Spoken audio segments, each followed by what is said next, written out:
თანადაფინანსებით გაცემული რამდენიმე მილიონიანი კრედიტი და 40-მდე ახლად გახსნილი საწარმო. სოფლის მეურნეობის სამინისტროს პროექტების მართვის სააგენტო შეღავათიანი აგროკრედიტის პროექტის გეგმებსა და შედეგებზე საუბრობს. TV3-თან პროექტის მენეჯერი აცხადებს, რომ 3 კომპონენტისგან შემდგარი სოფლის მეურნეობის განვითარებისთვის გათვლილი სახელმწიფოს ინიციატივა წარმატებულად მიმდინარეობს. ირაკლი მოისწრაფიშვილის ინფორმაციით, ახალი მეწარმეების გარდა არსებული ბიზნესის გაფართოებისა და განვითარებისთვის გრძელვადიანი და დაბალპროცენტიანი კრედიტი მოქმედ საწარმოს მფლობელებსაც მიეცათ. სამივე კომპონენტის ბიუჯეტი წარმოადგენს 140 მილიონ ლარს.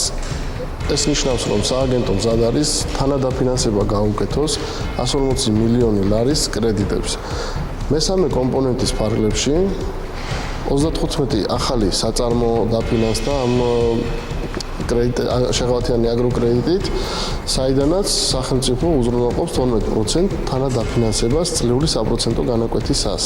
სააგენტოს წარმომადგენლის მტკიცებით პროექტში წარმატებით ჩაერთოს საბანკო სექტორიც. ერთ-ერთი პირველი, რომელმაც პროექტის ფარგლებში აგროსესხების გაცემა დაიწყო VTB ბანკია. VTB ბანკ ჯორჯიაში აცხადებენ, რომ პროექტის დაწყებიდან დღემდე მათი მხრიდან 600-მდე მეწარმე დაფინანსდა. შმაგი ბრეგაძის თქმით, ამ დრომდე შეღავათიანი აგროკრედიტის ფარგლებში მონაწილე ფერმერებსა და მეწარმეებზე 16 მილიონ ლარამდეა გაცემული. ეს პროექტი გვაძლევს იმის საშუალებას, რომ ბანკმა შეამციროს გარკვეულწილად თავიანთი რისკები, გამომდინარე იქიდან, რომ პროცენტის ნაწილს იხდის სახელმწიფო. ეს არის მეორე კომპონენტის ფარგლებში 9%, ხოლო მესამე კომპონენტის ფარგლებში 12%.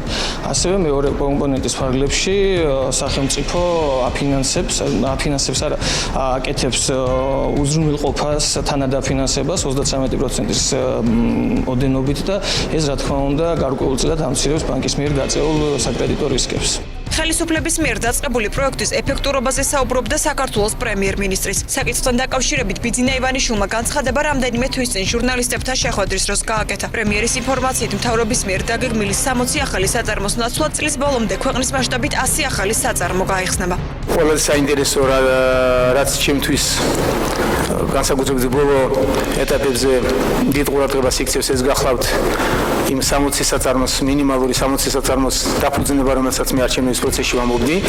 მოგახსენებთ, რომ 91 კრედიტია გაცემული 7 წლამდე, რომელიც ძირითადად საწარმოების ჩამოყალიბებას ემსახურება და პროცენტები 0-დან 3%-მდე მაქსიმალური გადასახადი არის 3%-მდე, რამე თუ სუბსიდირებას ამას უკეთებს ისევ სოფლის მეურნეობის განვითარების ფონდი.